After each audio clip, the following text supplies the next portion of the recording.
Baik, bismillahirrahmanirrahim. Assalamualaikum warahmatullahi wabarakatuh. Waalaikumsalam. Alhamdulillahi adada khalqih wa ridha nafsi wa zinata arshih wa midada kalimatih. Asyhadu an la ilaha illallah wa asyhadu anna Muhammadan abduhu wa rasuluh. Allahumma salli wa sallim wa barik wa zid wa an'im wa karrim wa faddil ala habibika wa rasulika Nabiyyina al-Mustafa Rasulillahi Muhammadin sallallahu alaihi wasallam wa ala alihi wa sahbihi ajma'in amma ba'du. Alhamdulillah wa syukurillah di malam yang penuh keberkahan ini. Alhamdulillah nampak hari ini cerah langitnya setelah sekian hari diturunkan keberkahan dari langit. Kita bersyukur pada Allah Subhanahu wa taala pertama karena Allah masih berikan kita panjang umur dalam keberkahan tentunya, masih berikan kita kesehatan, sehat jasmani rohani kita dan yang paling utama Allah memberikan kita kemudahan dan juga ridhanya untuk hadir di majelis ilmu dalam kondisi sehat selalu, dalam kondisi penuh dengan istiqomah tentunya, semangat pula. Dan berharap mudah-mudahan Allah senantiasa berikan kita istiqomah ini di sepanjang hidup kita untuk terus beribadah dan bermulazamah dengan Al-Quran. Biiznillah, insyaallah. Maka mengawali majelis kita pada malam hari ini, sembari menunggu yang belum hadir, kita awali dengan bersama membaca Al-Basmalah. Bismillahirrahmanirrahim. Rabbana zidna ilma warzuqna fahma. Rabbana aslih lana sudurana wa yassir lana umurana wahlul 'uqdatam min alsinatina yafqahu aqwalana birahmatika ya arhamar rahimin. Baik, alhamdulillah wa syukurillah. Hari ini eh, pertemuan sesi ketiga ya dari surah Al-Bayyinah. Sebelumnya mohon maaf di pekan kemarin belum bisa hadir karena sebagaimana disampaikan pekan kemarin lagi sowan kiai. Dan alhamdulillah hari ini bisa hadir kembali dan tentu Anda juga doakan kepada umahat semua mudah-mudahan diberikan kekuatan, ketabahan dan ridhonya dalam segala usahanya insyaallah. Baik, kita awali dengan bersama baca Al-Basmalah. Bismillahirrahmanirrahim. Mohon izin untuk pindah ke slide ya. Sebentar, belum tak buka. Kita sekarang masuk ke bagian ketiga. Ini bagian pertama kemarin sudah.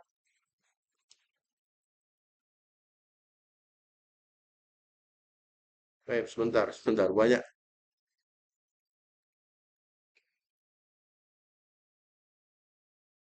Baik, ya. Baik, karena kita masih di surah Al-Bayyinah, maka untuk mengawali majelis kita pada hari ini, kita akan baca terlebih dahulu ya. Mudah-mudahan dari bacaan kita hari ini, ya, setiap hurufnya mendatangkan keberkahan bagi yang membaca ataupun yang mendengarkannya. Kita baca bareng-bareng saja, ya. Untuk Mahat yang dari rumah, ya kita langsung baca bareng-bareng. Ana juga ada di sini, langsung Ana bacakan. أعوذ بالله من الشيطان الرجيم بسم الله الرحمن الرحيم لم يكن الذين كفروا من أهل الكتاب والمشركين منفكين حتى تأتيهم البينة رسول من الله يتلو صحفا مطهرة فيها كتب قيمة وما تفرق الذين أوتوا الكتاب إلا من بعد ما جاءتهم البينة وما أمروا إلا ليعبدوا الله مخلصين له الدين مخلصين له الدين حنفاء ويقيموا الصلاة ويؤتوا الزكاة وذلك دين القيمة إن الذين كفروا من أهل الكتاب والمشركين في نار جهنم خالدين فيها أولئك هم شر البرية إن الذين آمنوا وعملوا الصالحات أولئك هم خير البرية جزاؤهم عند ربهم جنات عدن تجري من تحتها الأنهار عفواً. Kita ulangi. تجري من تحتها الأنهار خالدين فيها أبدا رضي الله عنهم ورضوا عنه ذلك لمن خشي ربه. Alhamdulillah, mudah-mudahan apa yang kita baca dan apa yang kita perdengarkan bersama memberikan keberkahan dan manfaat bagi yang membaca ataupun yang mendengarkannya. Amin amin ya rabbal alamin. Sekarang sebelum kita masuk pada bagian ketiga, kita akan sedikit mereview dulu ya, review di bagian kedua yaitu ayat keempat dan kelima di pertemuan terakhir kemarin supaya ada lamhatun nazar atau pandangan sekilas dari apa yang telah dipelajari di bagian kedua kemarin. Baik, kita akan review di ayat keempat. Nah, ya, ayat keempat itu yang mana ya? Ini kan masih kan nggak? Ayat keempat yang tadi kita baca nih, ya, yaitu wa ma tafarraqal ladzina utul kitaba illa min ba'di ma ja'atumul bayyinah. Dan tidaklah terpecah belah orang-orang yang didatangkan Alkitab, ya, siapa itu? Yahudi dan Nasrani, kecuali setelah datangnya kepada mereka al-bayyinah. Jadi mereka terpecah belah setelah datangnya bayyinah, setelah datangnya solusi. Ya, gitu ya. Kemudian apa? Wa ma umiru illa liya'budullaha mukhlishina lahud-din hunafa wa yuqimus sholata wa yutuz zakah. Dan tidaklah mereka diperintahkan kecuali untuk beribadah kepada Allah dengan mukhlisin, menyempurnakan atau hanya ditujukan kepada Allah dengan agama yang lurus dan mendirikan sholat dan membayar zakah. Yang demikian itulah agama yang qayyimah. Baik. Ini kita review apa ini isi dari dua ayat ini. Maka kita tuliskan di sini ayat keempat wa matafarraqa adalah tragedi sejarah, begitu ya. Apa itu? Orang pintar tapi terpecah belah. Orang mendapatkan Alkitab, gitu kan. Mendapatkan literasi tetapi malah terpecah belah. Nah, ini adalah paradok pengetahuan. Ayat keempat membongkar fakta yang mewujudkan apa itu?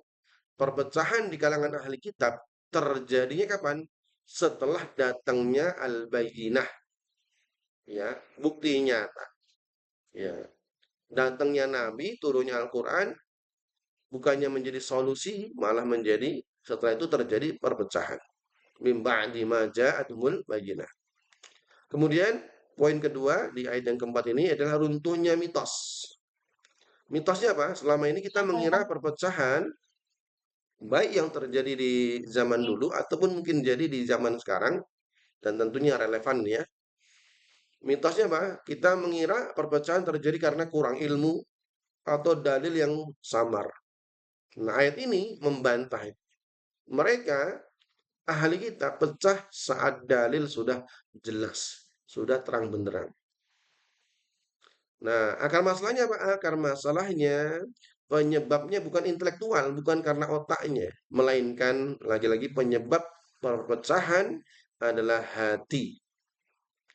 Adanya penyakit hasad, iri, dengki, hasud, gengsi, ego, yang mana mereka menolak kebenaran karena apa? Tidak sesuai dengan selera hawa nafsu. Jadi kalau hari ini di tubuh umat Islam sendiri terjadi perpecahan, bukan kurangnya ilmu, bukan kurangnya dalil, tapi apa? Karena ego, karena hasad, ya merasa hizbnya kelompoknya lebih baik, gitu kan? Merasa kelompoknya yang paling utama dan lainnya. Dan itu terjadi baik di ahli kitab ataupun bisa jadi di kalangan umat Islam itu sendiri. Apa pelajarannya? Pelajarannya adalah ilmu tanpa keikhlasan adalah bahan bakar konflik. Jadi memang kalau ilmu saja maka belum menghadirkan keberkahan kalau tidak didasari keikhlasan. Kemudian ayat yang kelima, ini kita mereview jadi kita percepat saja. Allah menghadirkan solusi. Ayatnya mana? Wa ma umiru ya, wa ma umiru illa liya'budullah. Apa poinnya? Poinnya di sini adalah kembali ke titik nol. Ya, ini bukan SPBU ya.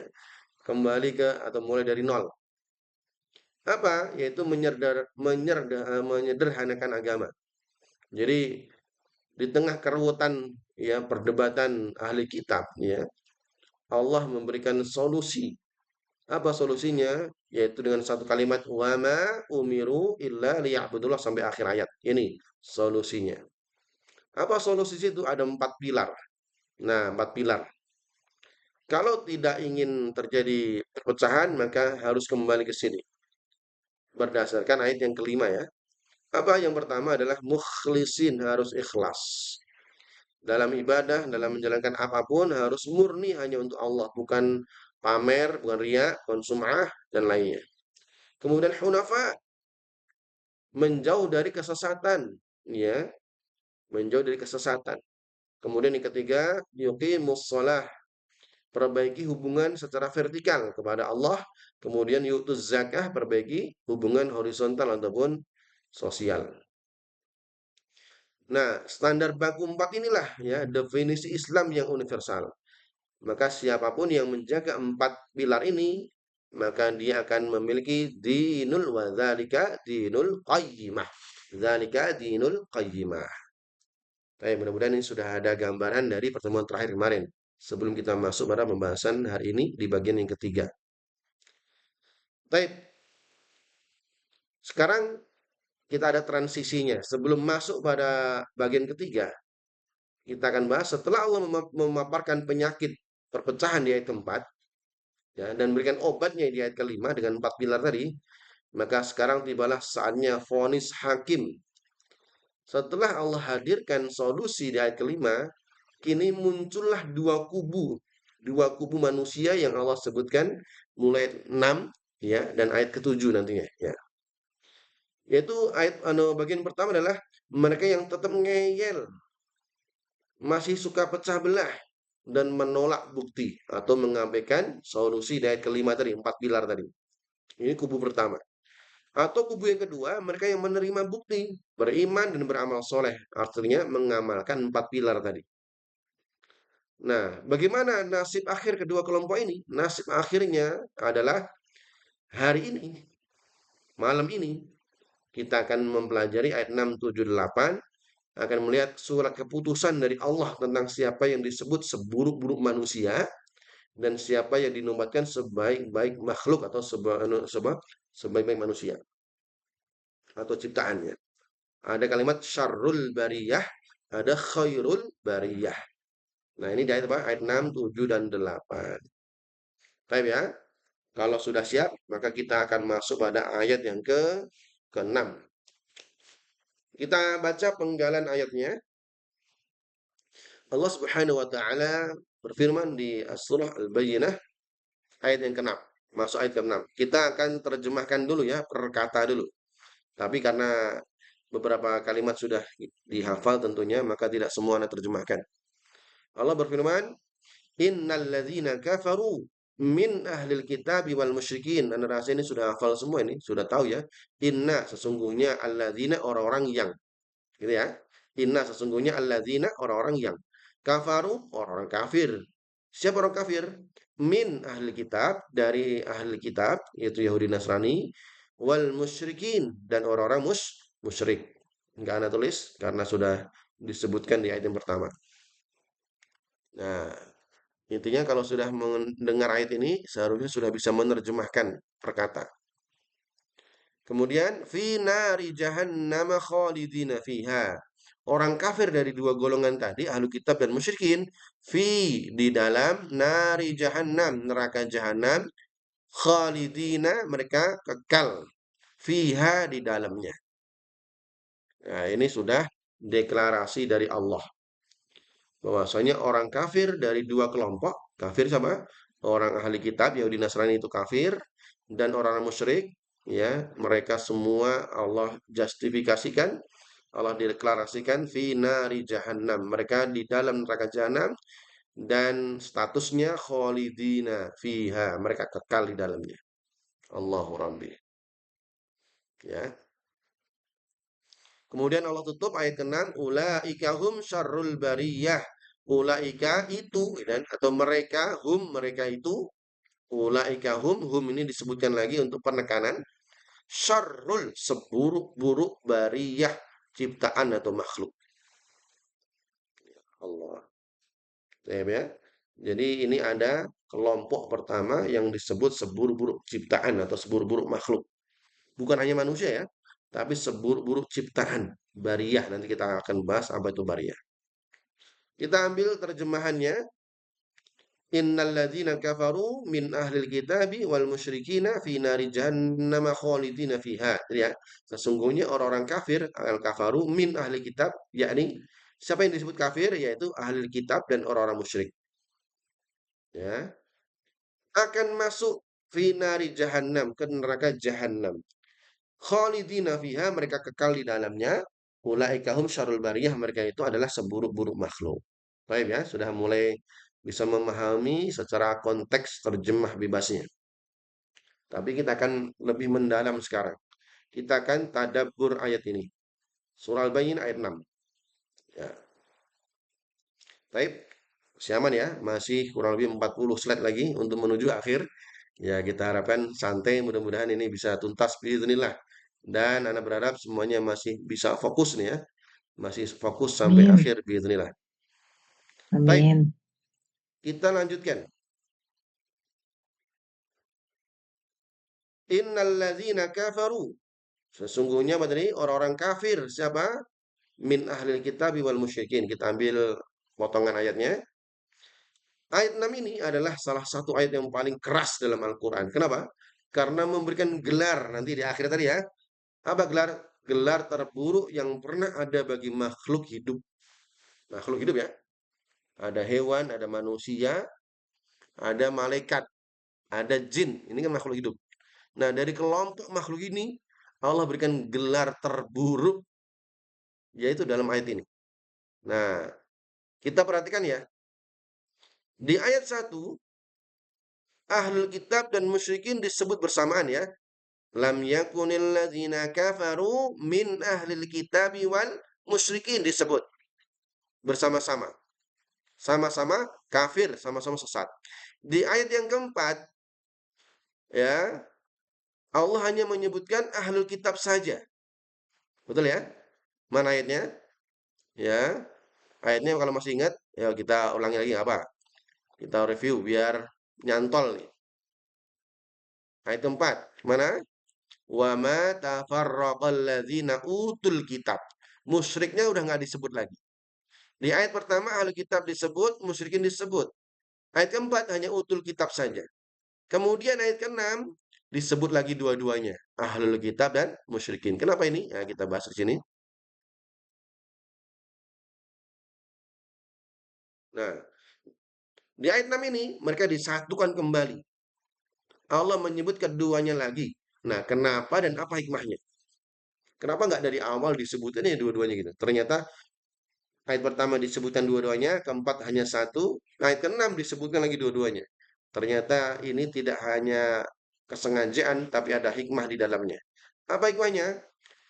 Walaupun di dunia mereka saling bermusuhan, ya, antara Yahudi Nasrani, kemudian antara Hindu Buddha, bukan antara ya, semua orang nih, orang kafir nih, ahli kitab atau musyrikin, ya, semuanya saling bermusuhan, ya. Apa itu? Kaum intelek itu ahli kitab, penyembah batu, orang-orang musyrikin, ya, di neraka nasib mereka sama, ya.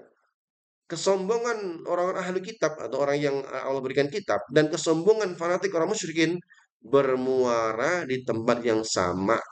Muaranya sama apa? Jika menolak al-bayyinah.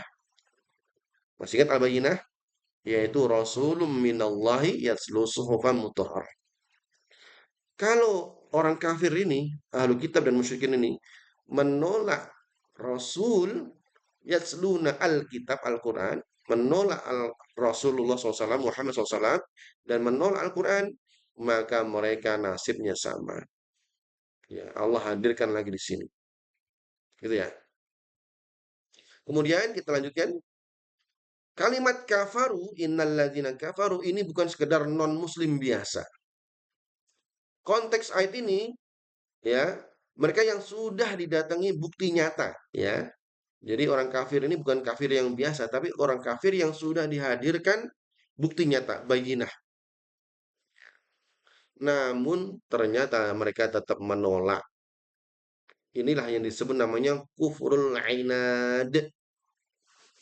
Kufur setelah datangnya bukti nyata. Namanya kufrul ainad. Atau kufur pasca ilmu. Sudah datang bukti tapi mengelak. Nah ini kan berarti apa? Kekafirannya itu kafir karena keras kepala. Kalau kafir karena nggak tahu, beda derajatnya dibanding kafir karena sudah tahu buktinya. Gitu ya.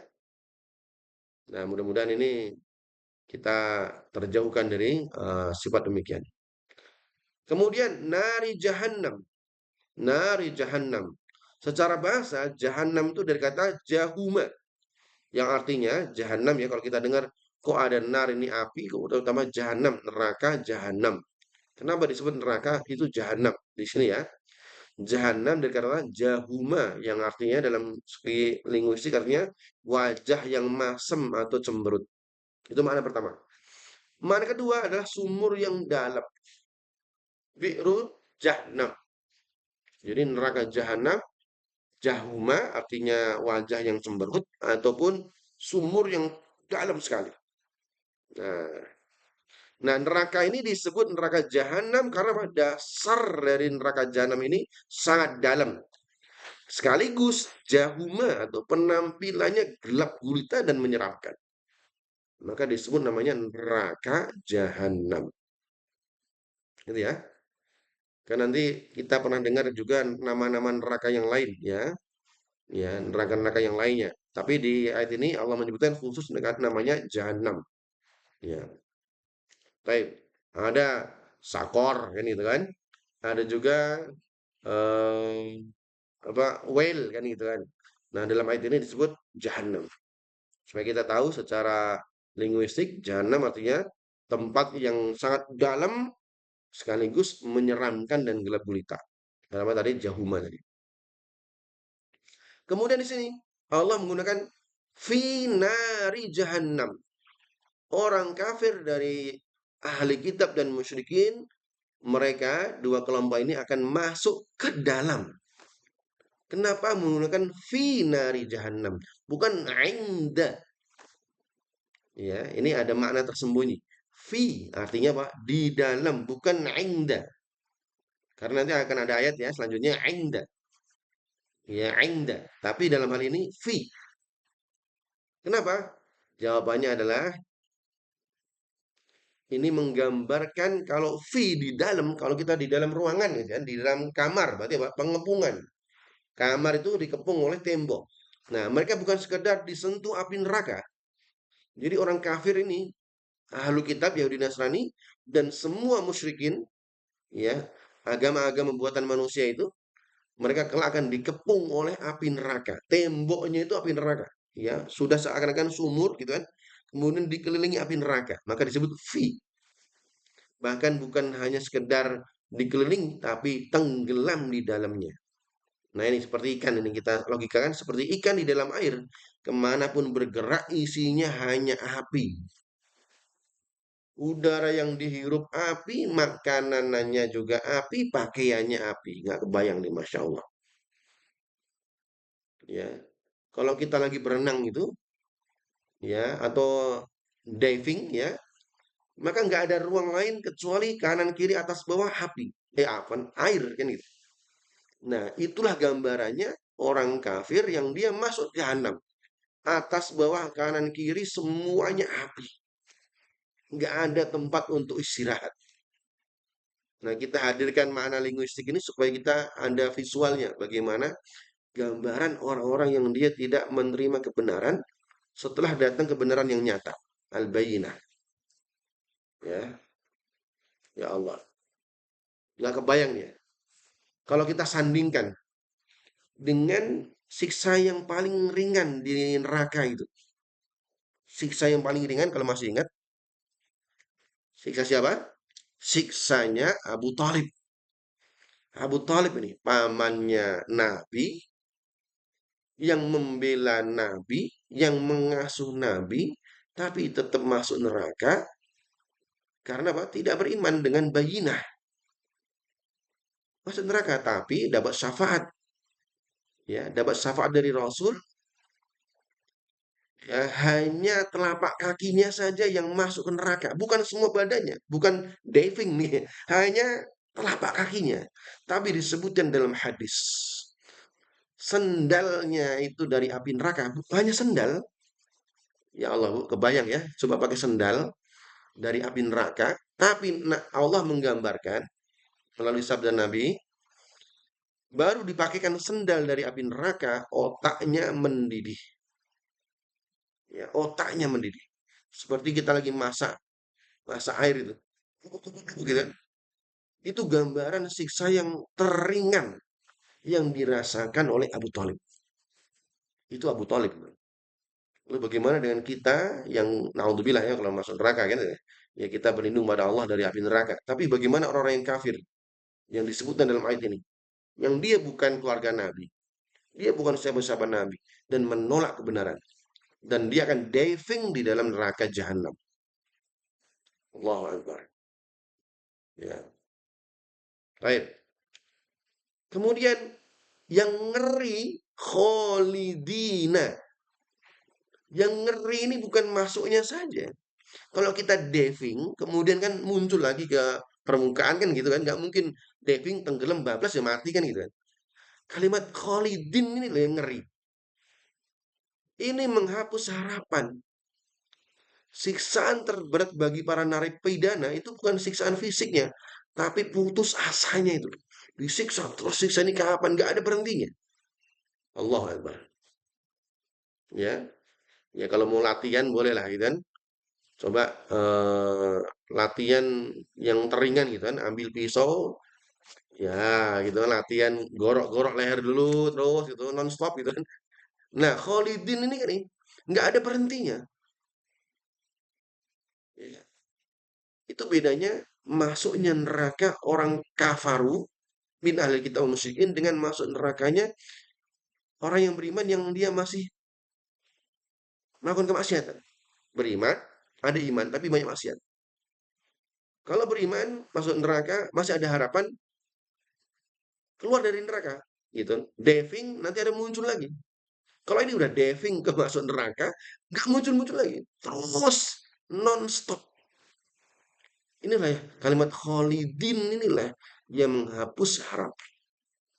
Allahu Akbar. Kan kayak orang di penjara seumur hidup berarti kan sampai hidupnya habis. Nggak ada harapan keluar dari penjara. Ya. Dan bersamaan itu bukan hanya masuk saja, disiksa. Allahu Akbar. Ini, jika divonis 100 tahun, 1000 tahun contohnya. Kan 1000 tahun masih ada harapan selesai. Tapi kalau kholidina fiha zero hope. Putus asa, habis harapannya. Maka ini alhamdulillah hari ini Allah masih menghadirkan keimanan dalam diri kita dan mudah-mudahan mati dalam kondisi iman. Amin insyaallah. Nah, kalau kita pelajari dulu kalau masih ingat Al-Baqarah dulu ya. Ya. Kalau masih ingat Qalu lan tamassanan naru illa ayyaman ma'dudah. Ini kita akan mereview dari pelajaran Al-Baqarah dulu yang kita pelajari. Kan dulu Yahudi bersumber ya, sesumbar. Kami itu nggak akan disentuh api neraka kecuali beberapa hari saja. Apa jawabannya kalau masih ingat? Tilka amaniyuhum, itu hanya omong kosong, angan-angan mereka saja. Ngigau gitu kan. Maka ayat ini adalah bantahan telak. Bantahan telak. Mereka masuk neraka dan khalidina fiha. Mereka diving dan nggak muncul-muncul lagi. Allahu Akbar. Nggak kebayang bagaimana itu kondisinya. Ya, ya kita lagi-lagi alhamdulillah bersyukur Allah berikan kita keimanan. Kita lanjutkan. Ulaikahum syarrul bariyah. Ini udah statement ini yang berat. Ulaikahum syarrul bariyah. Kata bariyah berasal kata baro'ah. Artinya di sini ada dua ya. Menciptakan atau memisahkan dari ketiadaan. Menciptakan yang belumnya nggak ada. Ya. Makhluk berarti sesuatu yang belumnya nggak ada menjadi diciptakan. Itu makhluk ya, bariyah. Ada juga ulama diantaranya adalah Farra. Beliau mengatakan dari kata barra artinya tanah atau berdebu.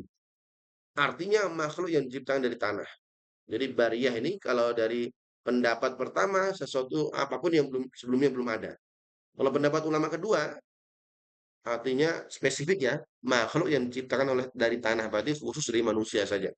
Tidak termasuk jin, tidak termasuk malaikat dan lain. Itu bariyah. Nah, siapakah makhluk yang paling buruk? Apakah mohon maaf, anjing, babi, ular berbisa? Itu bukan. Ternyata melalui ayat ini, syarrul bariyah apa? Manusia yang kafir setelah datang bukti lebih apa? Setelah datang yang bukti itu lebih buruk daripada binatang. Ya. Orang kafir yang sudah nih bukti nyata, ayo iman. Kok nggak mau beriman? Ini lebih buruk daripada binatang. Jelas ini ya. Logikanya, binatang itu tidak punya akal. Ya, ayam, kambing, mohon maaf nih, kita sebut lagi nih. Ada anjing, ada babi, itu nggak punya akal. Jadi wajar jika tidak beriman. Ya, mohon maaf. Yuk, yuk, matiin dulu ya. Boleh. Ya. Kalau binatang itu tidak punya akal, jadi wajar jika tidak beriman. Gitu. Manusia diberikan akal, diberikan turunkan Rasul. Andainya kita, kok tetap menolak? Allahu Akbar. Maka tentu levelnya ya jatuh di bawah binatang. Maka dalam disebut balhum adal, ya mereka lebih lebih hina daripada binatang. Ya. Jadi kalau kambing itu dia makan rumput tetangga gitu kan kambing nggak punya akal. Tapi kalau manusia sudah punya akal untuk berpikir, bahkan didatangkan Rasul, adanya kitab petunjuk kok masih nolak, sepertinya orang-orang kafir tadi ya, maka levelnya tentu lebih hina daripada binatang. Bahkan mereka lebih buruk daripada benda mati. Karena batu, ya, batu yang kita temukan di depan itu bertasbih. Sedangkan manusia, orang-orang kafir itu membangkang. Ini persis asar dari Abu Bakar. Suatu ketika Abu Bakar As-Siddiq radhiyallahu an ini melihat burung. Tiba-tiba beliau nangis. Ya, ngelihat burung tiba-tiba nangis. Ketika ditanya oleh para sahabat yang lain, ya Abu Bakar, ya, kenapa engkau menangis hanya gara-gara lihat burung? Ternyata saking bersihnya hati beliau, beliau mengatakan burung itu dia terbang ke sana ke sini, mencari nafkah sana sini dan besok dia tidak dihisap. Besok dia tidak dihisap. Kita yang punya akal untuk berpikir ya dan dengan segala nikmat yang Allah berikan besok akan dihisap. Ya Allah, orang kalau hatinya bersih hanya gara-gara ngelihat burung langsung ya, langsung mikirin akhiratnya bagaimana. Ya, kalau kita itu ngeliat burung, wah ini burung wah, bagus nih kan gitu kan. Akhirnya buat apa itu lomba burung gitu kan.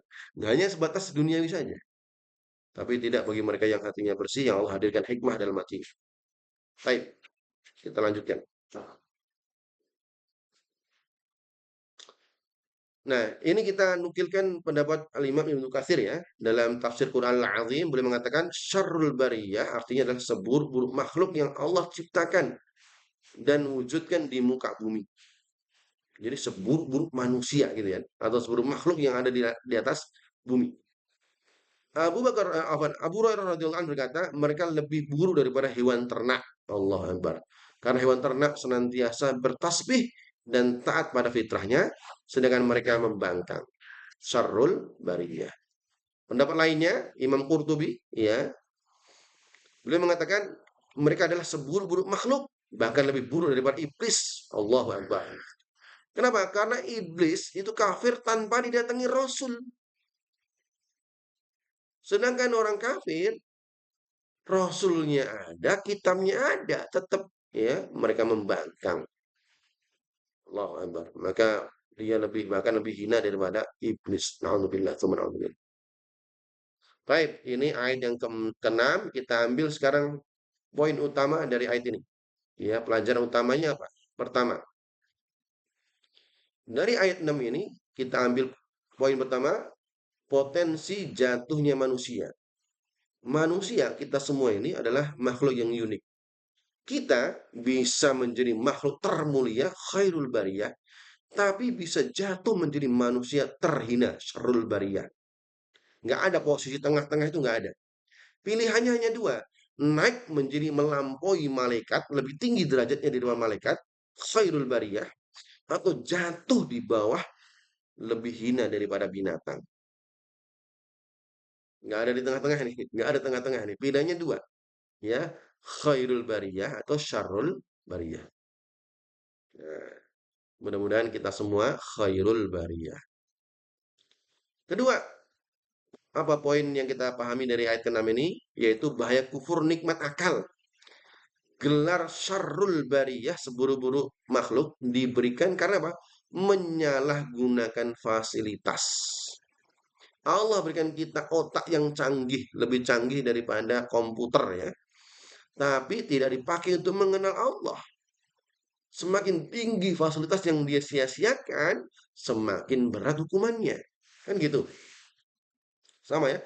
Semakin banyak hartanya, semakin banyak pula hisapnya. Semakin cerdas kita, semakin tinggi kedudukan manusia. Kalau tidak dipakai untuk mengenal Allah, maka semakin berat hukumannya. Kalau ada profesor, gitu kan, kok semakin tinggi profesornya, tidak semakin tunduk, semakin nambah ibadahnya, maka semakin berat hukumannya. Nah, semakin tahu agama, kok tidak semakin tunduk pada Allah. Nah, ini anak ngomongin menurut anak sendiri nih ya. Maka semakin berat hukumannya. Allah Akbar. Pelajaran yang ketiga, hancurnya arogansi. Nah, di dunia ini orang-orang kafir, ya, terutama adalah ahlu kitab. Mereka merasa dirinya apa? The chosen one. Gitu ya, orang-orang Yahudi dan Nasrani kan merasa bangsa terpilih, merasa jadi kaum elit, kaum terpelajar. Maka ayat ini membanting harga diri mereka sampai kepada dasar. Di mata Allah, ahli kitab ini hanya sampah peradaban, bukan the chosen one. Kenapa? Karena Allah memberikan prediksi syarrul bariyah. Ini baru satu ayat nih. Udah hampir 1 jam. Oke, apa relevansinya? Kita ambil relevansinya. Melalui ayat 6 ini, maka kita ambil relevansi utamanya. Pertama, jangan silau dengan status dunia. Ya, hari ini kita melihat orang-orang ateis yang dia tidak mengenal Robnya, cerdas, kaya, punya kuasa. Karena kita minder gitu ya. Maka ayat ini mengingatkan, tanpa iman, orang-orang yang cerdas, kaya tadi, status mereka di sisi Allah adalah syarrul bariyah. Jadi jangan tertipu dengan etalase, dengan kemasan luar. Ya, orang-orang yang hari ini menguasai dunia, yang mereka kaya raya, mereka cerdas, Ya nggak usah minder. Kalau mereka nggak punya iman, tetap mereka adalah syarrul bariyah. Kita yang mungkin pas-pasan, tapi punya iman, maka berharap bukan menjadi syarrul bariyah. Kedua, ini adalah peringatan bagi umat Islam. Kita, meskipun menjadi umat Islam yang mengenal Allah dengan diutusnya Nabi Muhammad SAW, bisa jadi tergelincir ke status ini. Kalau kita tidak berpegang teguh dengan Al-Quran, ya, iblis itu diusir dari surga bukan karena nggak mengenal Allah, tapi karena sombong. Nah, sifat sombong inilah yang menjadi ciri utama syarrul bariyah. Bukankah orang Yahudi itu menolak Nabi Muhammad diantaranya adalah juga sombong? Ya, merasa Bani Israel lebih utama dari Bani Ismail. Kita hari ini yang merasa mengaku umat Nabi Muhammad SAW, kalau ada kesombongan, ya, yang sudah masuk surga, ya, yang sudah masuk surga aja diusir, apalagi yang belum masuk surga. Ya, maka hadis Nabi mengatakan, la yadkhulul jannah, nggak masuk surga, man kana fi qalbihi, ya, yang di dalam hatinya mithqala dzarratin min kibr, secuil kesombongan menyebabkan dia nggak masuk surga. Terakhir dari ayat ke-6 ini, standar kehormatan manusia. Ya, hak asasi manusia barat ya HAM ya. Itu Pak, memuliakan manusia karena semata-mata karena dia manusia. Kan gitu kan? Wah, dijaga harkat martabatnya, gitu kan. Islam memuliakan manusia karena dua hal, iman dan amal. Amanu wa amilus sholihat. Tanpa iman, manusia kehilangan nilai substansialnya dan menjadi lebih rendah daripada binatang. Ya, jadi yang menjadi pertimbangan adalah iman dan amal. Baik, ini baru satu ayat nih. Mudah-mudahan masih semangat nih. Lanjut Ibu-ibu, masih ada dua ayat lagi. Masih ada 30 slide lagi. Mudah-mudahan semangat nih ya. Lanjut Nggak apa-apa. Ustaz. Lanjut Ustaz. Lanjut. Nggak apa-apa. Ya ini sambil rebahan nggak apa-apa ini ya.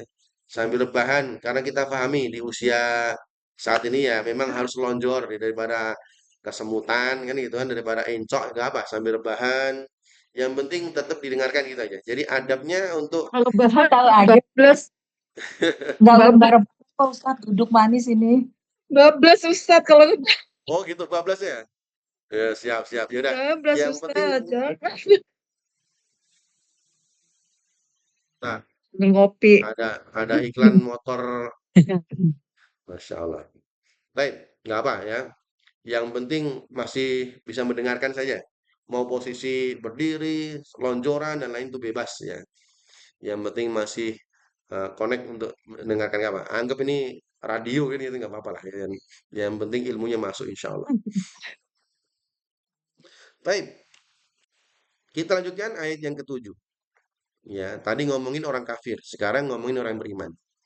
Tadi ngomongin syarrul bariyah, seburuk-buruk manusia. Sekarang kita akan beralih sebaik-baik ciptaan. Allah berfirman, innalladzina amanu wa amilus solihat. Kita ambil sini dulu ya. Terjemahan perkata dulu. Innalladzina sudah ya, sesungguhnya orang-orang yang amanu, yang beriman, wa amilus solihat, amilu beramal, solihat amal soleh. Apa itu? Ulaika hum khairul bariyah. Sedikit ya, pendek ya. Ulaika mereka itu khairul bariyah, sebaik-baik ciptaan atau makhluk. Simpel ya. Terjemahannya, innalladzina amanu wa amilus solihati ulaika hum khairul bariyah. Sesungguhnya orang-orang yang beriman dan mengerjakan amal soleh, mereka itu adalah sebaik-baik ciptaan atau sebaik-baik makhluk. Baik, masih bisa ya, bisa menerjemahkan. Sekali melihat langsung aman insya Allah. Oke, kita masuk tadaburnya. Ayat yang ketujuh dari surah Al-Bayyinah. Kita ambil penggalannya. Jika ayat 6 adalah vonis neraka, ya, untuk memberikan ancaman, ya, syarul bariyah tadi ya. finari jahannama khalidina fiha tadi, ya. Maka di ayat ketujuh ini adalah vonis surga. Ya, adanya tarhib ancaman dan tarhib motivasi bagi mereka yang berhasil menjalankan ayat 5 gitu ya. Empat pilar tadi. Ayat 5 ya, empat pilar tadi. Nah, ayat ini, ayat ketujuh ini adalah ayat kehormatan manusia. Ya, di sinilah Allah menobatkan orang beriman sebagai makhluk dengan kasta tertinggi di alam semesta. Jadi ada kastanya gitu kan. In akramakum indallahi atqakum kan berarti menyebutkan derajat tertinggi manusia.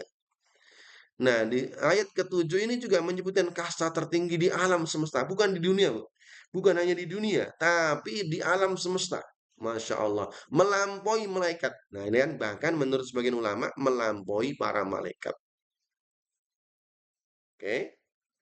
Dalam Al-Quran, innalladzina amanu, ya kita lihat ya, amanu wa amilus solihat. Lihat, amanu orang yang beriman, hampir selalu bergandengan dengan amilus solihat. Amal soleh. Logikanya, iman itu adalah akarnya, akar. Ya, kalau ada pohon tuh, akarnya yang menjulang ke bawah, yang mengokohkan tuh adanya iman. Amal soleh itu buahnya. Jadi kalau pohon ya tanpa buah itu akan mandul, buah tanpa pohon ya berarti apa? Pohon palsu kan gitu kan. Kok tiba-tiba ada buah tanpa pohon gitu. Ya, baik.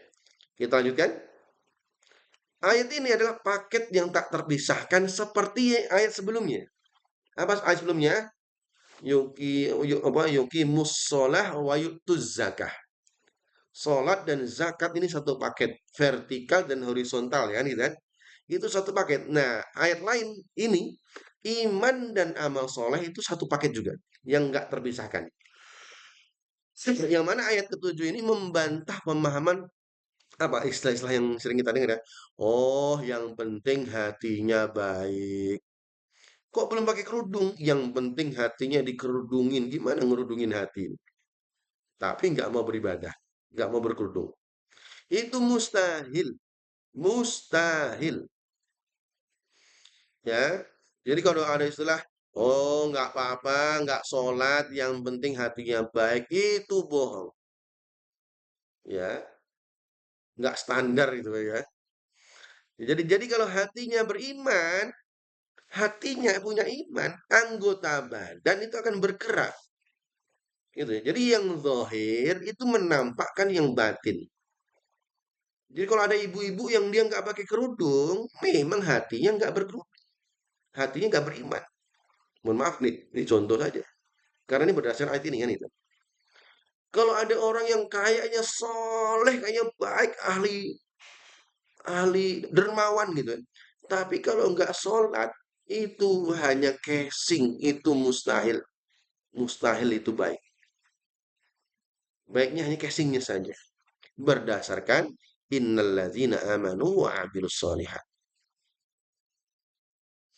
Kemudian wa amilus solihat itu bukan sekedar amal baik, good deed saja bukan, tapi amal soleh. Apa itu amal soleh? Apa yang membedakan antara amal baik dan amal soleh? Amal baik itu subjektif. Orang ini baik itu menurut perasaan kita, menurut perasaan orang lain, menurut budaya, culture dan lain sebagainya. Tapi kalau amal soleh, amal itu disebut soleh, standarnya adalah standar Al-Quran dan standar Sunnah yang dilakukan dengan ikhlas. Ya, contohnya apa? Contohnya sedekah. Sedekah adalah amal baik, tapi belum tentu amal soleh. Gimana itu? Sedekah nampaknya casingnya baik. Ya, orang-orang kafir juga sedekah. Ya, mungkin bahasa mereka volunteer apa? Donasi gitu kan. Ya, atau dia melakukan volunteer dan lainnya. Casingnya baik, sedekah itu adalah amal baik menurut culture, menurut perasaan. Tapi belum tentu amal soleh. Kenapa? Kalau tidak didasari dua. Satu, tujuannya kepada siapa dia. Kalau kita berdonasi tujuannya untuk Allah, udah berarti rukunnya dapat. Kedua, cara donasinya ya ada niatan untuk menjalankan sunnah Nabi sehingga nggak ada riak, nggak ada sum'ah, maka automatically akan menjadi amal soleh atau amal yang makbul, amal yang diterima. Sama sholat, ngaji ini juga ini amal baik tapi belum tentu soleh, tergantung niatnya bagaimana, caranya bagaimana. Gitu ya. Itu perbedaan antara amal baik, good deeds dengan amal soleh. Ya kita berharap semua amal kita ini berubah menjadi amal yang soleh, amal yang diterima oleh Allah Subhanahu wa taala. Nah, kata salihat, nah, kalimat salihat ini, salihat ya, itu berarti apa? Memperbaiki. Artinya kehadiran orang yang beriman yang dia melakukan amal tersebut juga memperbaiki keadaan, bukan merusak keadaan. Ya, dengan amal dia menghadirkan maslahah, solihah, menghadirkan perbaikan. Ya, bukan dia beramal malah merusak. Ya, dia beramal malah merusak. Ini makna dari solihat, amal yang menghadirkan maslahah. Ya, baik kita lanjutkan. Ulaika hum khairul bariyah. Orang yang beramal dan beramal soleh tadi adalah orang sebaik-baik makhluk. Dan struktural kalimatnya. Ulaika hum. Ulaika hum. Sebentar, saya sambil ngecas. Ternyata agak mau habis. Mohon izin sebentar. Ada iklannya. Ulaika hum. Ya.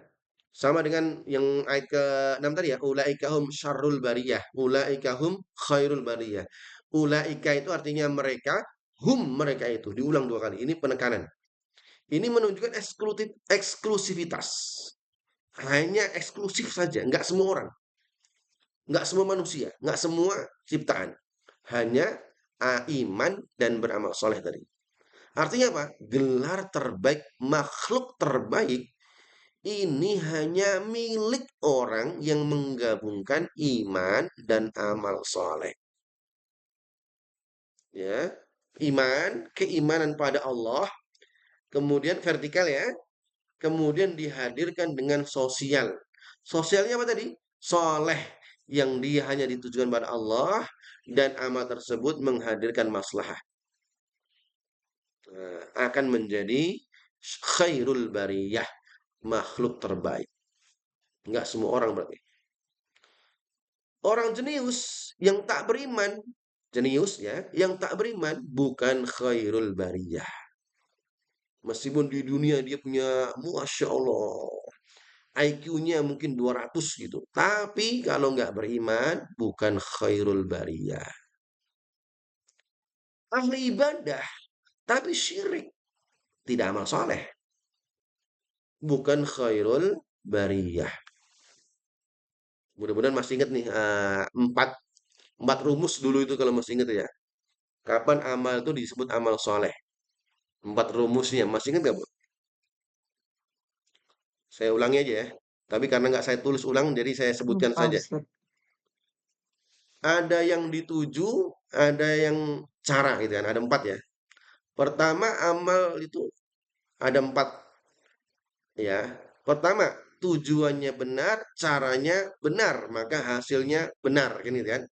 Tujuannya Allah, sholat contohnya untuk Allah.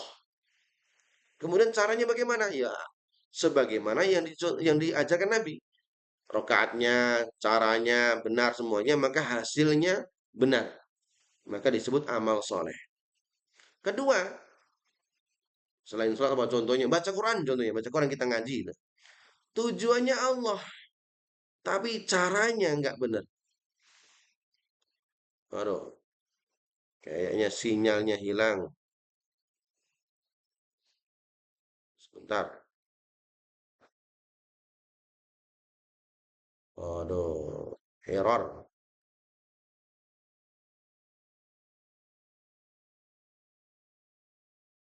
Bentar, error. Ya, pertama hilang-hilang, lama putus. Hilang Mohon maaf, beneran. mohon maaf. Iya, Ada Ustadz, sempat eh, terputus. iya ini tiba-tiba sinyalnya error. Tapi nggak apa ya. Kita lanjutkan lagi ya. Sampai mana saya udah lupa tadi. Oh, amal soleh tadi ya. Tujuannya Masalah. benar, caranya benar, Rumus. hasilnya benar. Itu yang pertama.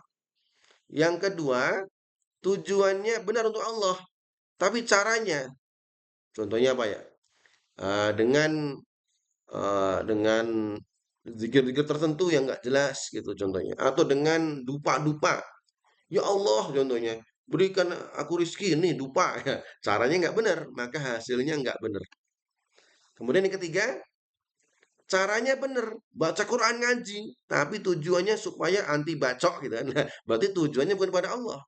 Maka ini juga salah. Apalagi tujuannya salah, caranya salah. Hasilnya akhirnya salah. Maka yang disebut amal soleh hanya nomor pertama. Tujuannya untuk Allah, caranya juga benar. Maka akan menjadi amal soleh. Orang inilah yang disebut khairul bariyah. Ya, kita lanjutkan. Nah, kunci kemuliaan bukan pada ras. Bukan karena kekayaan. Ya, ras Bani Israel contohnya, bukan. Kekayaan. Ya, Bani Israel atau kekayaan siapa? Korun contohnya, bukan. Jabatan Firaun contohnya, atau IQ bukan. Melainkan bagaimana? Koneksi ke langit iman dan kontribusi di bumi amal. Ini ya. Adanya koneksi ke langit vertikal dan kontribusi di bumi amal. Sama dengan aqimus shalah wa atuz zakah. Baik, kita lanjutkan. Kita diskusikan dulu nih, ya, tentang perdebatan di kalangan ulama nih. Siapakah yang lebih mulia? Siapakah yang lebih mulia? Manusia soleh atau malaikat? Gitu ya. Khairul bariyah nih, ulaika khairul bariyah ini siapa? Siapa yang lebih mulia? Nah, kita lihat ini mayoritas ahlussunnah berpendapat manusia soleh lebih mulia dari malaikat. Masya Allah. Jadi ibu-ibu semua dan kita semuanya itu bisa jadi derajat lebih tinggi dari malaikat. Alasannya apa? Satu, malaikat itu taat karena mereka tidak punya hawa nafsu. Maka ketaatan mereka adalah natural ya, bawaan. Ya, kalau kita masih ingat ini, apa yang dilakukan oleh Israfil dari awal Allah perintahkan sampai hari kiamat. Ya udah standby terus gitu, standby memegang trompet kan gitu. Nggak pernah meleng-meleng gitu ke warung kopi dulu nggak ada gitu. Karena itu udah mereka nggak punya hawa nafsu untuk melanggar. Tapi kalau manusia, manusia yang soleh tadi, taat, mereka yang taat itu, mereka mampu mentaati apa? Punya hawa nafsu, punya syahwat, punya rasa malas, bisa digoda syaitan. Masya Allah. Tapi bersamaan itu dia tetap beramal soleh. Ya, kan gitu kan. Ada orang yang dia naik derajat karena ada orang dalam gitu kan. Dengan orang yang dia ditempa badai, tentu ini lebih kuat dan lebih dahsyat yang tanpa orang dalam kan gitu kan. Secara logika gitu. Nah, ketika manusia mampu menundukkan nafsunya demi Allah, ya demi demi Allah Subhanahu wa taala, mujahadahnya itulah nafsunya, syahwatnya itulah yang membuat nilainya melambung tinggi melampaui malaikat. Mudah-mudahan kita termasuk orang-orang yang manusia soleh yang derajatnya lebih tinggi malaikat insya Allah. Kalau Amin. mampu menjaga nafsu, menjaga syahwat, tahan rasa malas, tahan godaan. Berat tentunya. Mujahadahnya lebih kuat lagi insya Allah. Baik, kita lanjutkan. Di ayat ke-6 Allah menyebutkan syarrul bariyah. Di ayat ke-7 khairul bariyah. Kita pendekatan linguistiknya ya. Pendekatan bahasanya. Dari syar ke khair. Ayat 6, manusia jatuh ke titik terendah, syarrul bariyah. Ayat ke-7, naik ke titik tertinggi, khairul bariyah. Nah, ini tentu bukan hanya sekedar ayat susunan ayat belaka. Ketika diteliti-teliti oleh ahli bahasa, di sini ada mana? Pesannya apa? Manusia adalah makhluk yang dinamis. Kita itu dinamis, fleksibel. Kita itu memegang kendali atas ranking kita di hadapan Allah. Tinggal mau milih mana, gitu kan? Dalam surat Al-Kahfi Allah mengatakan, "Wa qulil haqqu mir rabbikum." Katakanlah yang hak itu dari Allah. Faman syaa'a falyu'min wa man syaa'a falyakfur. Pilihannya jelas. Mau kafir silahkan, syarrul bariyah, wa man syaa'a pengen menjadi beriman silahkan, menjadi khairul bariyah, ataupun menjadi kufur, masuk neraka jahanam juga silahkan. Kita punya kendali, ya kita punya kendali. Baik. Kita nukilkan pendapat Ibnu Katsir juga melalui ayat ini.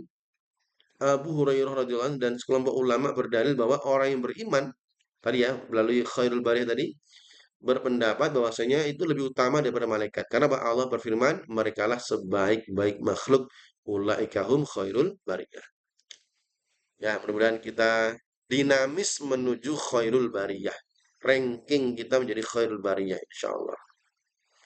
Baik, kita ambil poin utama dari ayat ini. Potensi from zero to hero. Masya Allah ini ya. Min syar ila khair.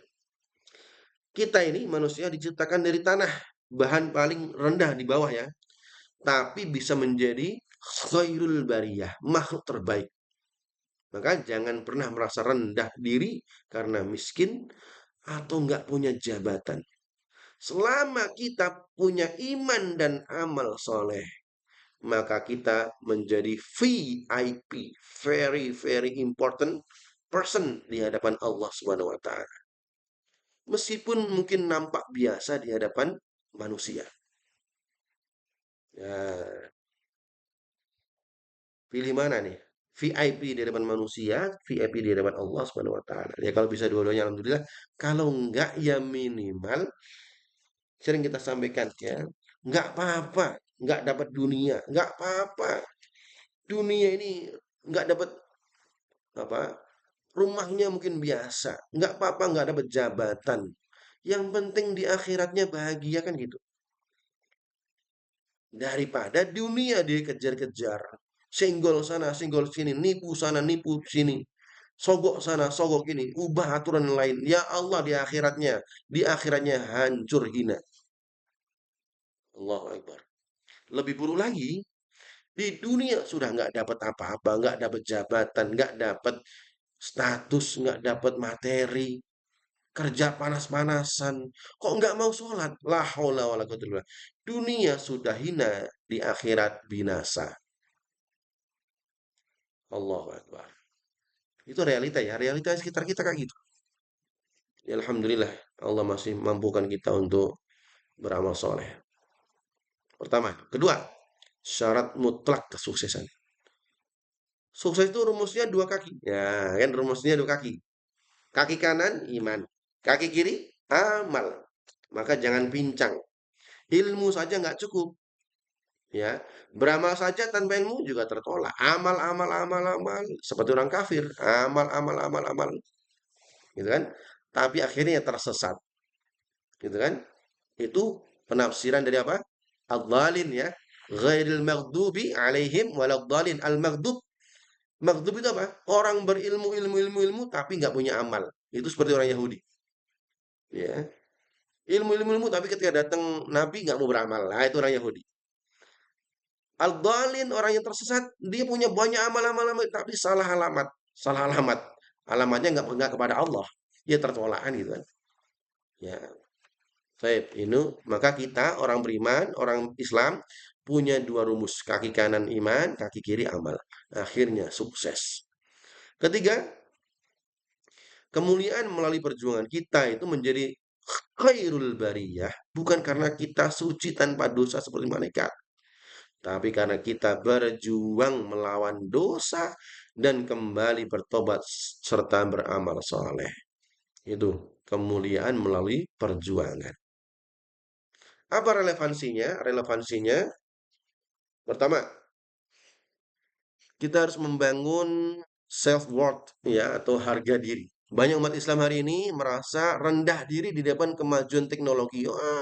Umat Islam ini terpuruk kan gitu kan, terpuruk, kalah teknologinya. Maka ayat ini menanamkan mental juara. Ulaika hum khairul bariyah. Maka perlu kita bangkit jadi produktif dengan membuktikan status terbaik dengan karya amal soleh. Ya, punya harga dirinya dengan menjadi khairul bariyah. Lalu Pak, produktivitas muslim. Ya, kalimat amilus salihat menuntut kita untuk produktif. Muslim yang pemalas, pengangguran yang tidak mengusaha, tidak pantas menyandang gelar khairul bariyah. Karena apa? Karena amal soleh itu luas. Ya, bekerja di tempat kerja secara profesional, kemudian ringan tangan artinya suka membantu, belajar dengan sungguh-sungguh, semuanya adalah amal soleh selama niatnya untuk Allah. Ya, jadi apapun itu pokoknya untuk Allah, untuk Allah. Makan ini untuk Allah, nggak apa-apa. Tidur untuk Allah, bisa ya. Jadi sesuatu yang nampak duniawi bisa berubah menjadi amal soleh. Mandi bisa amal soleh. Kalau ditujukan pada Allah, ya Allah aku tuh mandi. Nampak duniawi. Tapi dengan mandi ini Anda bisa semangat untuk sholat tuh. Jadi produktif menjadi amal soleh. Ya, apalagi hal-hal lainnya kan itu. Terakhir dari ayat ketujuh ini menepis paham sekuler ya. Dunia melalui seseorang ya menilai seseorang menilai seseorang dari kata apa yang dia miliki ya dunia ya. Apa jabatanmu, apa kekayaanmu itu. Tapi Al-Quran menilai dari apa yang dia yakini dan kerjakan. Ada dua, yakini dan kerjakan. Maka inilah standar penilaian yang membebaskan kita dari perbudakan materi. Nggak apa-apa nggak punya tahta. Nggak apa-apa nggak punya harta. Yang penting punya iman dan amal. Baik, Masya Allah. 9/4. Satu ayat lagi. Masih ada 15 slide lagi. Masih semangat Ibu? Udah mulai lelah. Semangat Ustaz. Tapi ini ayatnya kan panjang, Ustadz akan nanggung nggak nanti pembahasannya? Atau mau ditunda? Terserah Ustadz sih, Insya Allah aman insya Allah selesai. ya. Oh, oke, baik Ustadz. Mohon izin kita percepat aja ya. Udah malam ya. Baik, bismillahirrahmanirrahim. Jazaohum 'inda rabbihim jannatu 'adn. Jazakallah udah ya. Jazakallah balasan ya. Semoga Allah membalas ya. Balasan hum mereka 'inda rabbihim di sisi Rabb mereka jannatu 'adn, surga 'adn. Tadi apa? Naru jahannam, sekarang surga 'adn. Nanti kita bahas. Tajri min tahtil anhar sering kita dengar tajri artinya mengalir min dari tahtiha di bawahnya anhar. Jadi surga Aden yang di bawahnya itu mengalir sungai-sungai. Mengalir di bawahnya sungai-sungai. Ini udah kita bahas juga dulu di Al-Baqarah, kita lewati. Khalidina fiha. Tadi sudah disebut khalidin ya. Khalidin kekal fiha, tetapi ada kalimat unik. Tambahannya abada. Abada. Kalau di neraka tadi nggak ada. Ini sekarang abada. Artinya abad selama-lamanya. Ini untuk menekankan ya. Khalidina fiha abada. Di neraka nggak ada abada tadi. Tapi di sini kalimatnya kalau ngomongin surga ditambahin abada. Nanti akan kita bahas. Kemudian radhiyallahu anhum wa radu'an. Radhiyallahu Allah ridha anhum atas mereka wa radu dan mereka pun yang Allah ridhoi tadi mereka manusianya ini radu'an juga ridha atas pemberian Allah. Dzalika yang demikian itu liman khasya rabbah yang demikian itu bagi siapapun yang khasya yang takut kepada Rabbnya. Terjemahannya nah ya. جزاؤهم عند ربهم جنات عدن تجري من تحتها الأنهار خالدين فيها أبدا رضي الله عنهم ورضوا عنه Dzalika liman khasyiya rabbah.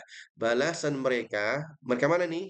Yang di ayat 7 tadi, yang beriman dan beramal soleh, yang dia adalah sebaik-baik makhluk, Allah akan balas. Apa balasannya? Surga Aden. Kemudian Allah ceritakan tuh, Aden tuh gimana? Yang mengalir di bawahnya sungai-sungai. Lalu bagaimana kondisi mereka? Mereka kekal di dalamnya abada selama-lamanya. Lebih dari itu, Allah ridho terhadap mereka dan mereka pun ridho kepada Allah. Dan yang demikian itu adalah balasan bagi mereka yang khasyia rabbah, takut pada Rabbnya. Oke ya, sudah mulai ada gambarannya. Kita masuk pada tadabburnya. Ya, tadaburnya apa ini? Pertama, jazaohum 'inda rabbihim jannatu 'adn. Ayat 8 ini puncak dari segala puncak, the grand klimaknya. Setelah di ayat 7 Allah menyebut orang yang beriman sebagai makhluk terbaik, maka ayat ke-8 ini menjelaskan fasilitas VIP-nya, ya kan? Ya, apa yang nanti khairul bariyah ini dapatkan kalau dia sudah mendapatkan prediksi khairul bariyah. Fasilitas VIP-nya apa aja ini? VIP di hadapan Allah ya. Nah, namun kejutan terbesar di ayat ini bukan pada sungainya, nggak ngomongin sungainya, bukan pada istananya, melainkan pada status hubungan emosional. Kita dapat fasilitas mewah, rumah, kendaraan itu udah mewah, tapi bukan itu ternyata. Tetapi status hubungan emosional yang lebih tinggi nih antara hamba dengan Allah. Ini yang akan kita bahas. Oke ya, mulai masuk. Dalam ayat ini Allah berkata, jazaohum 'inda rabbihim jannatu 'adn. Allah tidak berkata jazaum jannah. Allah tidak langsung balasan mereka surga, enggak. Tapi apa? Balasan mereka di sisi Rabb. 'Inda Rabb.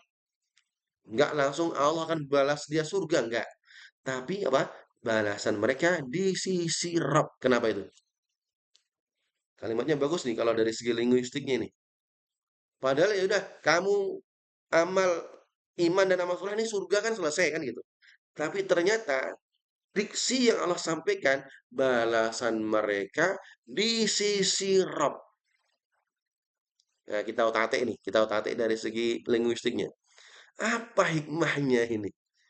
Kok kan kalau kamu belajar kamu sukses kan gitu. Kalau kamu juara nanti dapat uang sekian kan gitu. Tapi enggak ini. Kalimatnya jazaohum 'inda Rabb. Sudah siap? Hikmahnya satu, jaminan keamanan. Jika hadiah disimpan di bank contohnya, bank bisa bangkrut. Tapi kalau disimpan di sisi inda bihim, di sisi Rabbnya, tidak akan hilang, tidak akan dikorupsi, dan tidak akan berkurang nilainya. Coba sekarang, saya dulu waktu SD ya, itu juara, mohon ini kita hadis bin Imah aja, nggak sombong nggak. Ikut juara baca Quran itu tingkat kabupaten. Ini cerita saja nih ngepasin ini ya. Ini tiba-tiba langsung ingat nyantol, langsung masih ingat masih terngiang waktu SD. Tingkat kabupaten dapat juara bukan juara satu. Sebenarnya juara satu katanya, gitu, tapi tiba-tiba juara dua. Tapi hadiahnya suruh ngambil ke kantor wali kota. Ya, akhirnya di waktu yang ditentukan saya datang ke kantor wali kota. Tiba-tiba hadiahnya nggak disiapkan. Karena apa? Di sisi manusia, bukan di sisi Allah. Saya datang sana, ngapain dek? Mau ngambil hadiah kemarin juara itu. Waduh, hadiahnya apa ya? Lupa, nggak ada hadiahnya. Tiba-tiba ngambil uang dari dompet nih, 5.000 rupiah. Masih ingat? La haula wa la quwwata illa billah. Diambilin dompet gitu, nggak disiapkan. Nih 5.000 gitu. Ya, ya Allah gitu kan. Ini juara sekabupaten 5.000. Ya, ini tadi di sisi manusia bisa bangkrut, bisa hilang, tapi kalau di sisi Allah nggak akan hilang. nggak akan dikorupsi, dan nggak akan berkurang nilainya. Maka Allah memberikan inda rabbihim. Ini hikmah pertama ya. Kedua, kehormatan. Ini seperti tamu kehormatan yang dijamu langsung oleh istana raja, bukan di kantin umum gitu kan. Yang menjamu langsung raja di raja, bukan di kantin, di warkop, di mana itu. Mereka dekat dengan apa? Pemilik istana, pada Allah. Jadi langsung Allah sendiri yang menjamu, masya Allah. Menjadi VIP-nya Allah. Siapa itu? Khairul Bariyah. Ini kalau kita nggak pengen gitu, nggak termotivasi pengen jadi Khairul Bariyah ini ya kebangkitan gitu. Nah, kemudian Aden. Baru Allah sebutkan surga Aden. Apa itu? Aden adalah nama tengah dari surga. Kalau bahasa Inggrisnya The Garden of Eden gitu ya. Nah, secara bahasa Aden atau Ma'din itu adalah tambang atau pusat. Aden berarti tempat menetap yang stabil, yang dia kokoh, kuat itu. Itu nama secara bahasa Jannatul Aden. Nah, tapi di sini contohnya di dunia rumah semewah apapun itu sifatnya sementara, ngontrak, bisa rusak gitu kan. Ya ini plafon anak jatuh semua itu. Ya ditinggal mati dan lainnya. Tapi kalau Aden, surga Aden artinya surga tempat yang dia terpusat dan bersifat abadi dan stabil. Itu makna dari Aden. Kalau jahanam tadi sudah ya, sumur yang dalam kemudian gelap gulita. Aden yang dia stabil, abadi dan tidak apa, tidak roboh dan lainnya. Tapi ini kalimatnya bagus nih. Tadi kita sebutkan ya. Kita perhatikan di ayat 6 tadi yang sebelumnya, ya. Ketika Allah menyebutkan neraka jahanam, kalimatnya apa? Khalidina fiha tanpa abada. Tidak ada kalimat abada. Sedangkan di ayat 8, jannat tajri jannatu adn tajri min tahtiha anhar khalidina fiha ada tambahan abada. Allah menambahkan kata abada. Abada selama-lamanya. Apa ini? Kenapa kok di ngomongin jahanam nggak ada abada? Di surga ada abada. Apa ini? Nah, kita kulik-kulik lagi nih. Kita kulik-kulik lagi. Masih semangat mudah ya. Secara psikologi, ya apa? Musuh terbesar dari kenikmatan itu apa? Rasa takut kehilangan. Kan gitu kan? Ibu-ibu gitu kan? Sama pasangannya atau orang yang dicintai apa? Musuh terbesarnya takut kehilangan. Punya jabatan, takut kehilangan. Akhirnya gimana caranya supaya nggak kehilangan jabatan? Kan gitu kan manusia kan gitu kan. Kita nggak ngomongin orang nih, kita ngomongin umumnya gitu ya. Itu psikologi kebahagiaan seperti itu, rasa takut kehilangan. Itu manusiawi sekali. Ya, apalagi ya ya kita ngomongin duniawi lah kita. Tapi di sini kalimat abada. Ini akan kita berikan contoh. Saat kita liburan di hotel gitu kan. Kita sedih memikirkan, baru juga masuk jam 12 yang harus check out. Kayaknya baru menikmati fasilitasnya, ada sauna, spa, dan lainnya. Tiba-tiba check out, ya habis. Kan gitu kan? Kata abada itu menghapus kecemasan itu. Maka di surga Allah, khusus untuk surga Allah hilangkan kecemasan itu. Penduduk surga nggak akan pernah check out. Kalau udah masuk nggak akan keluar lagi. Tapi penghuni neraka memungkinkan keluar kalau dia ada iman, maka nggak menggunakan kalimat abada. Kalau di surga, kalau sudah masuk nggak ada istilah mantan surga nggak ada. Mantan surga. Tapi kalau mantan jahanam ada. Maka disebut jahannamiyun. Ya, mantan penghuni jahanam itu ada. Tapi kalau mantan penghuni surga, ya cuma satu iblis aja gitu. Kalau manusia nggak ada. Kenapa? Karena Allah menambahkan abada. Ya, ini kalimat unik nih. Mereka menikmati fasilitas VIP tanpa dihantui rasa takut berpisah. Masya Allah. Nih, sebagian ulama mengatakan puncak kenikmatan surga selain melihat Allah ya dalam ayat ini bukan terletak pada keindahan rahmat dan nikmat-nikmat yang tersedia di dalamnya, ada buah-buahan, sungai mengalir, bukan itu. Namun terletak pada kalimat abada. Karena udah nggak mungkin kehilangan, nggak mungkin kehilangan. Ya. Bayangkan, Anda diangkat menjadi raja selama-lamanya. Enjoy, kan gitu. Tapi kan nggak ada yang abadi di dunia. Abada abadi. Yang abadi hanya di surga. Masya Allah. Kalimat abada nih. Kita lanjutkan. Masalah setengah 10. Sedikit lagi. Radhiyallahu anhu wa radu'an. Kita kalimat radhiyallahu anhu wa radu'an ini ya. Kita lanjutkan fasilitas lainnya. Fasilitas lainnya. Ini juga kalimat surat ini. Surat Abayinah ini. Sungai dan istana itu hanya fasilitas, tapi ridho Allah adalah esensinya, inti dari dari kenikmatannya. Rasulullah SAW bersabda kepada penghuni surga, ya kelak ya, ya Allah bertanya, ya dalam hadis ini, wahai penghuni surga, apa kalian puas? Apa jawaban penghuni surga? Puas sekali ya Allah. Lalu Allah berkata, aku halalkan ridhoku kepada kalian dan aku tidak akan murka selamanya. Allah udah nggak murka. Jadi silakan ngapain saja di surga silakan. Yang di dunia haram di surga halalan thayyiban. Ya Allah, mau minum khamr sepuas-puasnya halal di surga. Mohon maaf, bahasa kita di dunia zina gitu kan. Di dunia asal Allah siapkan sampai ya disebutkan di dalam apa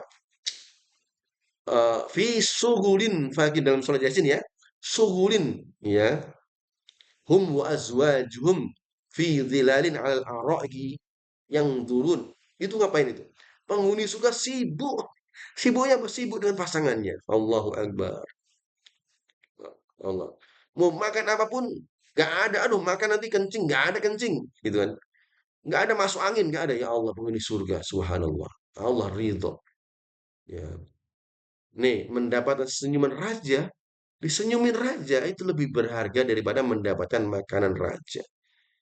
Ya, fasilitas kan makanan dan lain itu kan fasilitas. Tapi disenyumin, masya Allah. Tapi ini bukan hanya raja, rajanya raja yaitu Allah. Tentu lebih berharga. Kalimat radhiyallahu anhu wa radu an. Oke, kita lanjutkan fenomena radu'an. Radu'an, mereka ridho kepada Allah. Apa nih? Manusia itu makhluk yang susah puas. Kita ini banyak komplain gitu kan.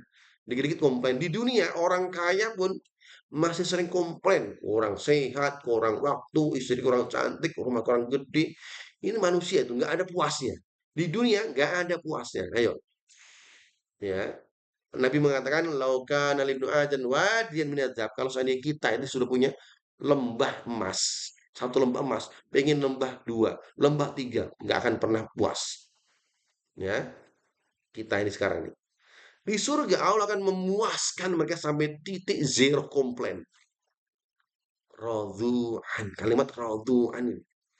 Hati mereka penuh lapang dan berkata, ya Allah engkau baik sekali. Seakan-akan ini ya, aku puas, aku ridho. Ini adalah kesehatan mental yang sempurna. Gak ada ngeluh lagi. Allahu Akbar. Bayangan visualnya ini 260 derajat dibanding 360 derajat dengan penghuni neraka yang pakaiannya, bajunya, divingnya api neraka. Surga sampai ya Allah aku puas puas puas puas sudah puas puas. Udah nggak bisa komplain lagi. Di dunia banyak komplain, di surga nggak bisa komplain. Itu namanya radhu'an. Allahu Akbar. Kita lanjutkan. Aduh, mohon maaf ini, oh, saya tulis dua kali. Nah, ini ya. Kemudian penutup ayatnya, apa ini? Dzalika liman khasyiya rabbah. Dzalika liman khasyiya rabbah. Itu semua tadi, fasilitas dan esensi dan semua abada dan lainnya, itu adalah hanya diperuntukkan kepada yang khasyiya. Khasyiya, bukan khofa. Allah menggunakan kalimat khasyiya, artinya takut. Khofa juga takut. Apa bedanya? Nah ini. Kenapa menggunakan khosyah bukan khofa? Dalam bahasa Arab itu kalau kata takut itu banyak, ya. Tapi khauf ada takut yang biasa, takut hantu, takut binatang dan lain. Kalau khosyah rasa takut yang bercampur dengan ilmu. Takutnya karena punya punya ilmu dulu, punya wawasan dulu. Adanya kekaguman, ada penghormatan. Itu namanya khosyah. Nah, kita takut ular, berarti khauf. Wah, ada ular. Apa? Khauf. Tapi kita takut mengecewakan guru yang besar, ya, guru besar. Karena rasa hormat kita namanya khosyah. Karena ada kekaguman. Ini beda dalam segi bahasa ini. Saya sebutkan di sini karena kadang ada khofa, khosyah. Itu bahasa Arabnya sama. Tapi Allah menggunakan khosyah. Artinya takut yang bercampur ilmu, kekaguman, dan penghormatan. Nah, surat ini, dibuka dengan kritik kepada Alkitab, Bayyinah ini, dan ditutup dengan kalimat khosyah. Khosyah. Apa pesan moralnya?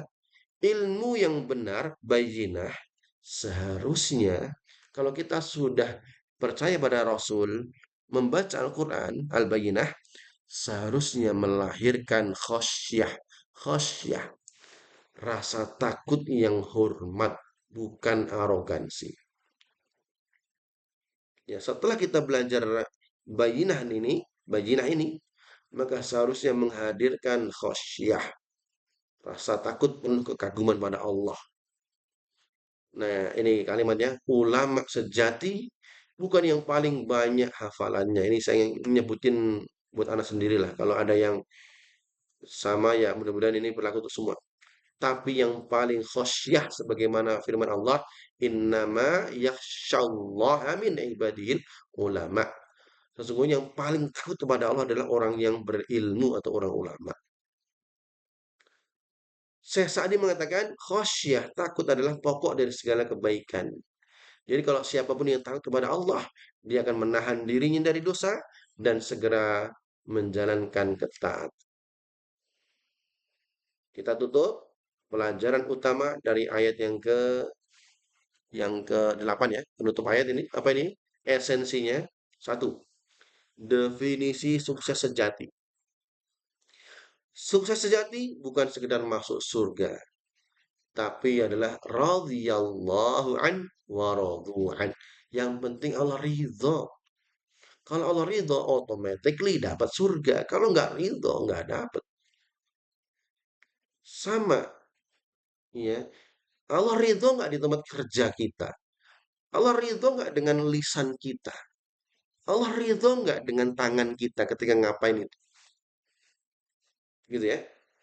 Karena surga itu rumahnya, rumah Allah. Ridhonya, ridho adalah cinta pemiliknya. Maka kejarlah sang pemilik, maka rumahnya akan pasti kita dapatkan kan gitu kan. Kejar ridho Allah, nanti otomatis akan dapat rumahnya. Kedua, adanya hubungan timbal balik. Agama kita, Islam itu bukan hubungan satu arah. Ya, bukan monorail gitu kan. Allah mencintai kita, kita mencintai Allah. Jadi ada radhiyallahu, Allah ridha, dan kita pun ridha. Adanya timbal balik. Allah puas dengan amal kita, mudah-mudahan Allah puas. Kita puas dengan takdir Allah. Ini namanya hubungan romantis tertinggi antara Khalik dan makhluk. Ini ya. Allah puas dengan amal kita, dengan ibadah kita, sholat kita, zakat kita, dan lainnya. Kita pun juga puas dengan apa yang Allah takdirkan bagi kita. Itu namanya radhiyallahu anhu wa radu an di dunia. Ketiga, ilmu yang terus bertambah ini, yang kita miliki ini, harus melahirkan khosyah, rasa takut. Indikator keberhasilan ngaji kita, tadabbur kita, bukan bertambahnya debat, tapi bertambahnya khosyah, rasa takut. Jika ilmu bertambah, tapi hati makin berani maksiat, berarti ilmunya nggak bermanfaat. Allahu Rabb. Ini berat nih ya. Sudah nambah ngajinya, nambah tadaburnya, tapi nambah maksiatnya. Berarti bisa jadi nggak berkah. Allah, la haula wala quwwata illa billah. Naudzubillah, naudzubillah. Terakhir relevansinya. Satu, mencari validasi atau ridho. Bukan nyari namanya Pak Ridho, bukan ya. Manusia modern itu sibuk mencari ridho netizen. Posting ini supaya banyak like and share dan komennya. Atau mungkin ridho atasan kita. Ayat ini mengingatkan radhiyallahu anhum.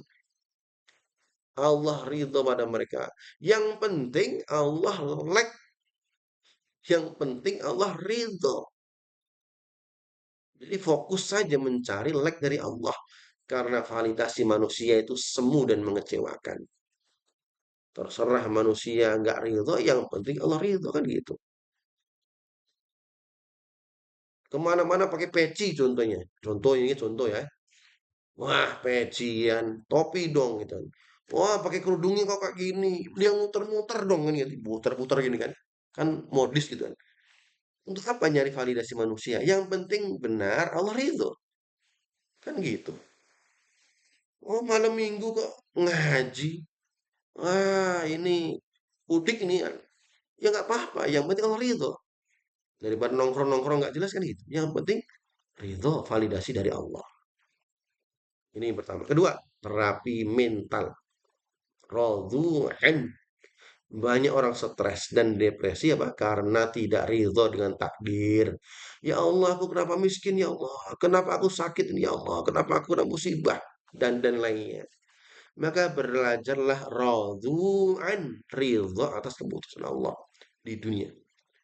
Agar Pak jiwanya tenang, santai saja gitu, nyantai, slow gitu kan. Apapun yang terjadi slow, radhu'an. Ketenangan di dunia ini adalah DP dari ketenangan di surga insya Allah. Jadi santai saja. Kehilangan sesuatu santai itu kan titipan. Innalillah. Kita itu milik Allah kan gitu. Dipecat santai saja. Rezeki kita bukan dari tempat kerja itu saja kan gitu. Itu hanya salah satu pintu saja. Apalagi nih? Bangkrut santai saja. Bangkrut di dunia yang penting tidak bangkrut di akhirat kan gitu. Santai saja. Berat, ya latihan nanti biar nggak berat. Ketiga, evaluasi pendidikan ini juga Anda menyampaikan untuk diri Anda sendiri ya. Lembaga pendidikan Islam, Ma'had, gitu kan, harus mengevaluasi, Ari, kamu pengasuh Ma'had, gitu kan.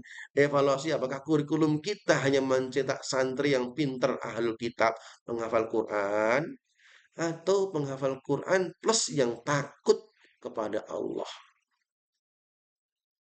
Sama ini kita ngaji ini hanya sekedar nuntasin tadabur atau menghadirkan khasyiyah rabbah. Maka target pendidikan kita, Masya Allah ini banyak guru-guru, banyak dosen juga. Target pendidikannya adalah adanya adab, punya adab dan khasyiyah. Khasyiyah rabbah. Khatimahnya surat ini dimulai dengan kebuntuan, munfakina, terpecah belahnya zaman itu. Diteruskan dengan adanya solusi bayinah Rasul dan Quran. Diwarnai dengan perpecahan setelah datangnya bayinah.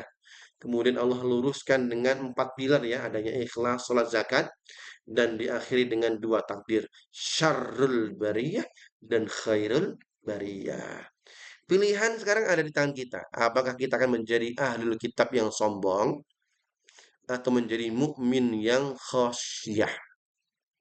Semoga Allah menjadikan kita khairul bariyah yang radhiyallahu an wa radu an. Amin amin ya rabbal alamin. Masya Allah, alhamdulillah habis tuntas 133 slide untuk al-bayyinah.